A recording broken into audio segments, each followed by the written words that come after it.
integrity with one of UT's most esteemed alumna. My name is Michelle Moon, and I'm one of the co-chairs of the Academic Integrity Committee in the Senate of College Councils. We are honored to have Dr. Margaret C. here today to talk about the importance of integrity and how she's upheld the values that she learned at the university throughout her life. After graduating from the University of Texas with a bachelor's degree in history, Dr. Berry went on to earn her master's and doctorate degree from Columbia University. She then returned to Austin, where she served as the university's Associate Dean of Women. Since then, she has written numerous books about the university's history and its traditions, and has even taught a freshman seminar on the subject. President Powers recently announced that the Student Activity Center atrium will be named in her honor. Dr. Berry has selflessly given her time and support to students in the community throughout her life, and we could not be more excited about her joining us this evening. Dr. Berry will be interviewed today by Mr. Michael Daney. Michael is the president of the Undergraduate Business Council and the winner of the 2011-2012 Texas Parents Outstanding Male Student Award. Please join me in giving a warm welcome to Ms. Michael Daney and Dr. Margaret C. Berry.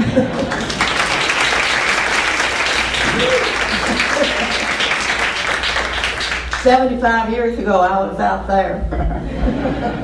Well, thank you, Dr. Berry, for being with us. We were joking earlier, you said I should cut you off if you talk too long, but I think my job's going to be for me to shut up and let you kind of share your wisdom with us. So, thank you. We're really happy to be tell here. me to hush when you're ready. It's like a hydrant. So we're going to talk a little bit, obviously, today about integrity, since this is part of IntegrityUT Week. We're also going to kind of shift the focus in the second half to talk about UT in general, because Dr. Berry obviously has a wealth of knowledge about this university and how things have changed over the years. So we're going to kind of try to get some of that knowledge shared with us today. So with that, I think we'll start off. You've done a lot in your life at UT and at other places. And I'm curious how the things you learned here, the values you learned on campus, helped you in your life. Okay. And wait, now to come again with your question. What do you want me to talk? Kind of how the values that you learned at UT play a role in your life. I think I began picking up the values that I treasure today, even from my family at home. Both my parents were educated. That was unusual in those days for both of them to have gone to college. And they expected me to go to college, to pick the one I wanted to go to. But I began learning the values that I treasure today from my parents and the way they treated me as I grew up. They gave me a lot of responsibility and expected me to fulfill it. We went to church. We were expected to go to church. I took piano and I took typing and shorthand and all those things that were, even you had in those days, you had to pay to take typing and shorthand in the school that I attended.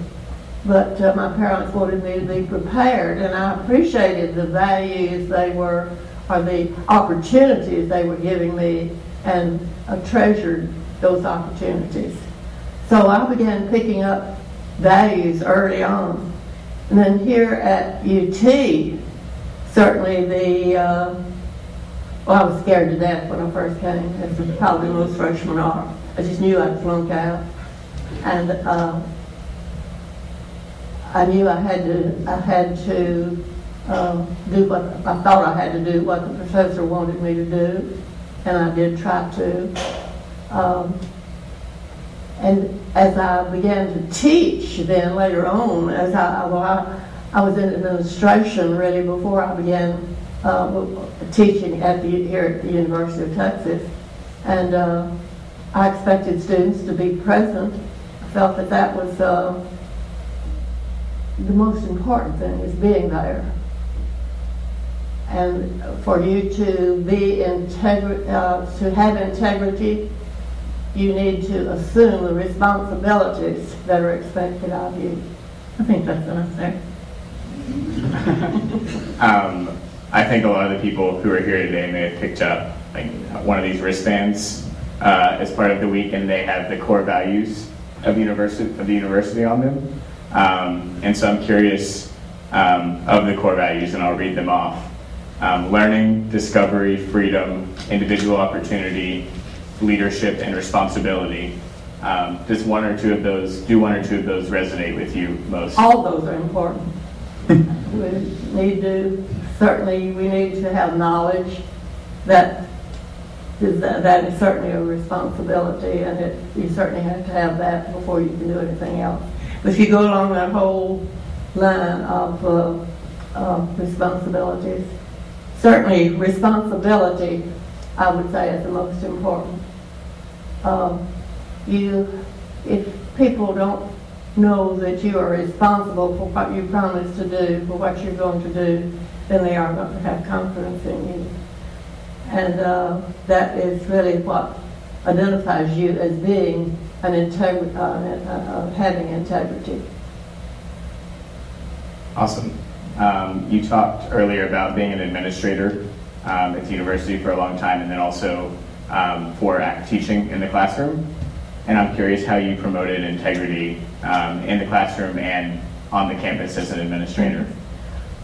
Okay, I would say to begin with, you need to be there and be there on time. If a class meets at 8 o'clock, be there 10 minutes until 8. You don't know who those people are going to become who are in your class. You might be in a class with a future governor of Texas, especially here at the University of Texas, because and it may be even a president of the United States, who knows? But get to know your classmates. If you have integrity, you're going to assume responsibility, and you are responsible to be at class certainly on time. So be on time to your classes. Study your lessons. Do a little bit set aside enough time. In these days when we have so many emails and telephone calls and other responsibilities, it's hard to sort out all these things and to find the time to do the things that we know we need to do. And sometimes we need those important things until the end, thinking I'll get all this out of the way and then I'll have time to do what I need to do. And it doesn't happen that way. You know what happens. You do all these little things, you get involved, and you don't have time to do the important thing. And it's that important thing that is going to define your integrity. So watch it.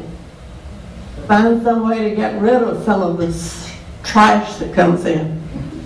Find some way to identify the important mail that comes to you and take care of that so that you can meet your responsibilities. See, responsibility becomes important.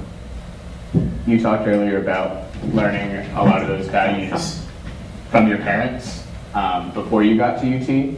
And I'd just like to know, since we're all UT students, why do you think in particular it's important for us to demonstrate integrity while we're here at the university? While you're at UT? There are a lot of different ways. The main one, of course, is to go to class, don't cut classes, and be there early. I would say that is probably the most important thing to do. I know it's sometimes but you see, you can always find, I need to do this, so this is important. Well, it's not. The important thing, why are you here? You're here to get a degree and you need to be in class. Dr. Berry, I slept through class this morning. Sorry. But I kind of okay, I see these expressions out there. Go ahead. If there's anybody around here anywhere who thinks the out-of-class experience is important, it's me. I do. I think you learn as much outside class in this building, wherever you happen to be, as you're going to in class. I have some good stories I can tell you about how I know students weren't always learning what I was hoping they would learn. Oh, here's a good one I'll tell you. One day, this was when I came back. When I came back to teach this freshman seminar, we were meeting over in the ex-student association's library, and it faces out toward the stadium. And we had, one day I was showing some slides. This is back before we had the nice machines and all. I was showing these old-fashioned slides related to the history of the university and just doing my very best to get them to learn it. And the curtains were drawn, but they were curtains that you could see through a little bit, but at least it made it dark enough in the room to see the slides. Well, a girl in the back of the room raised her hand and said, "Miss Berry, may we open the curtain a little bit?" And I said, "Well, do you think you can still see the slides?" And she says, she said, he was a current quarterback on the football team, was out changing a tire out next to the curb, and she wasn't watching. I said, "Oh, let's just pull the curtains open, everybody watching." So you know, I wasn't teaching. She did her work in class, but she wasn't paying attention to those important slides I was trying to show her there that day. So you never know what goes on in the classroom. I really think out-of-class experiences are very important. And coming to the University of Texas gives you a little, as I said, who knows, the next president, next governor, future governor of Texas might be right here. We don't know. He might be a candidate for Congress. We don't know. So get to know your friends. The dorm experience, your apartment experiences, the things you do outside class while you are at the University of Texas is very important to you. And that's what I learned at Columbia University. That's why I started writing this history of Columbia. Now this will want to lead into another question perhaps. But I had been a history major, and when I did my master's, I continued majoring in history, but I was beginning to get into administration. And so I went a long time. I should have gotten it right then, but I went a long time before I went back to get a doctorate. And when I did return to Columbia to get a doctorate, it so happened that the chairman of the history department, when I got my master's, was on my committee. And he was the one who said, "Go back down to the University of Texas and write a history of student life and customs outside the classroom primarily at the university during its first 50 years." And so that's how I got started relating to writing about the history of the University of Texas because of its importance. At that particular time, in the late 50s and early 60s, when I did go back to do my doctorate, psychologists and sociologists and anthropologists were doing studies of college campuses, little portions of college campuses. And this man who was on my committee felt that an historical study of the whole campus and its out-of-class activities was as important, if not more important, than the individual psychological studies that told us a lot about students. Those were important too, but he thought that a historical study was very important, and I do too, because it gives you the whole range of what life is like outside the classroom, and that's where you're going to learn a whole lot. Let's talk about that a little more. Your dissertation was about student life and customs for the first 50 years, right, of the university. How have you seen those things change since then? I don't think students have changed much at all, but I think customs have, fashions have. I hear people every day talk about how fashions have changed, but students, and you know this yourself, you still need the same things that we needed. You need to achieve, you need somebody to love you, you need somebody to help you, you need somebody to show you the way, somebody to push you occasionally. I've pushed a lot of people, maybe too hard sometimes, but you need somebody to do those kinds of things. That's enough. In your studies at the university, what is your favorite Texas tradition? And that's hard to say, because when I did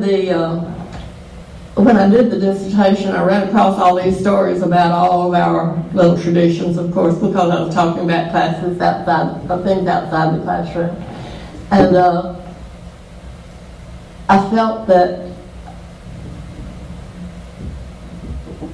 well, let's see, I don't know how to put this. I felt that these traditions told so much about the outer class life that I thought someday when I get through with all this, I'm going to do a book on these. And it was about 10 years later that I finally did that little book on traditions and nostalgia, in which I pulled together the stories of these various traditions. They're all important. No matter what you're majoring in, you might be in business, or in liberal arts, or in engineering, or in law school, or education, wherever you happen to be, pharmacy, no matter. There are things there that are important to you, but everybody knows what that is. Everybody knows that a Longhorn steer is our mascot. Everybody knows Eyes of Texas is our song. Everybody knows that the drum is an icon on campus. We all relate to those traditions, no matter what college you're in. That's a part of the University of Texas. You all know that the Longhorn is our mascot. So that's how I happened to feel that we needed a little book about them all together. My favorite one, it's hard to say. You know, anyone that I start thinking about and do a story about. Of course, the song, we all know the Eyes of Texas is important to all of us. So I guess I'd have to say the Eyes of Texas. You touched a little bit, or a lot, on the pride that comes with being a Longhorn. Yeah. And I'd just like to know, has there been a time in the history of the university that has made you particularly proud to be a Longhorn? Yes. When you say you went to the University of Texas, people expect you to have integrity. They expect you to be someone they can trust and they can depend on with some responsibility, so we mustn't let them down. We must develop a sense of integrity when you are a Longhorn. That's just, that just goes with it. No matter what field you're in, no matter when you come here or whatever, but when you get out of here and say, I went to the University of Texas, I'm a Longhorn, whoever is going to employ you expects you to have integrity, expects you to have responsibility, to be honest, to be on time, to know how to do things. They expect you, they think you've had a good training in college of business, one of the best in the country, engineering, one of the best in the country. UT itself ranks right up at the top. So among state institutions, President Powers is doing his very best to get you. Let me tell you about, there's going to be a lot said about graduation rate. When I was in school, we all took 5 courses. And tuition wasn't very high in those days, but it was during the Depression. And we wanted to get through and get out and get a job. You can do the same thing. Take 5 courses and get through with it. You don't have to come to summer school. Just go ahead and take 5 courses every semester and graduate in 4 years. And you'll be glad you did, because you can begin earning a little money. My first salary was $90 a month for 10 months. You'll be making about 3 times that much or more than that even when you first get out. So go ahead and enjoy it. Go on and get out. And then you can come back and get a master's or go someplace else. Like I did. I went to Columbia because I wanted to go to the World's Fair. And I did. That's how we got started. In the summer of '39, it was the World's Fair in New York. And so I decided I'd go to school and stay there and could go look at World's Fair as many times I did. Friends from here, from other places came, and we had a good time going to the fair and going to school. And I kept on going back. And then I went back another year after I got my degree. I was having a good time in New York. I went back another year and worked for Newsweek magazine, and I almost stayed up there. But I came back to Texas. You talked a little bit about how you ended up at Columbia, Yeah. and I think it'd be interesting if you could tell us a little bit the story of how you ended up in Texas in the first place. Texas, the first time or this last time? How about both times? Okay. Well, in Texas, I just always knew I was coming here. I had visited here when I was in high school, and I thought, well, I just knew this is where I wanted to come. And as you've probably heard, when President Neff, he had been, Governor Neff, he had been governor of Texas, and he had gone back to his alma mater and had become president of Baylor. Baylor wasn't very far from my little hometown, and he was our commencement speaker. And on the stage that night, I was offered a scholarship, full ride at Baylor. Well, I'd already said, I knew I was coming to Texas, so I just thanked him and said, thank you, but I'm going to Texas. Well, some people thought, as I think this has been publicized too, our minister at the time told my dad that he thought I was going straight to hell. Because I was going to the University of Texas instead of to Baylor, to SMU, or some school. At that particular time, there was a good bit of conflict between the state schools and the church-related schools. The church-related schools were having a little difficulty getting enough students and all, because it was a little cheaper to go to the state schools. So there was some conflict, and that's the reason for that particular comment that he made. But I'll always remember it. But I knew all along that I was coming to Texas, and that's what I wanted to do. Just like, I really thought I was going to the University of Chicago to get my doctorate. As a matter of fact, in 1959, I had already signed up for a short term at the University of Chicago, because that was known at that particular time as a very good history school. And I was offered a job in administration at what is now Texas A&M Commerce. I think I would have been an Aggie. Wouldn't that have been terrible? Anyway, if I took that job, I couldn't go to school. I had to begin 1st of June. And I decided not to go in that year. And the president at that time said, I'll tell you when you need to go back and get a doctorate. And he didn't tell me. So it was 10 years in there that I wasted before I should have gone back at another time and got a doctorate. Don't wait too long to get your graduate degree. And you need one, no matter what field you're in. You need a graduate degree. Go on and get one. If you're in business in particular, you need one. Either get an MBA or go to law school or something, but get a graduate degree. If you don't, you'll regret it later on. As a matter of fact, no matter what field you're in, it's better for you to go on and get a graduate degree. And I say that in all confidence. Integrity. What are we talking about? Being honest, being responsible, doing what you think is right, being someone that people will depend on, being a Longhorn. I think that's about it. I think that's a great note to end on. You want to?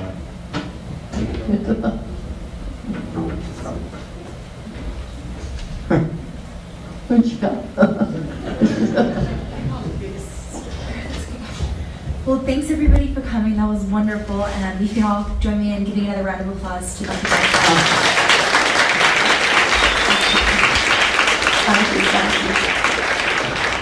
So on behalf of Senate and the Dean of Students Office and the President's Office, thank you all so much for coming out. And if you enjoyed tonight, feel free to come to some more IntegrityUT Week events. They'll be going on throughout the rest of the week. So enjoy your Cookie Joe's barbecue outside, and one more round of applause, please.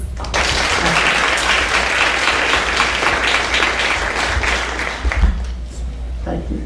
Okay. It's good. I'm going to let me hand y'all this. Uh-oh, excuse me.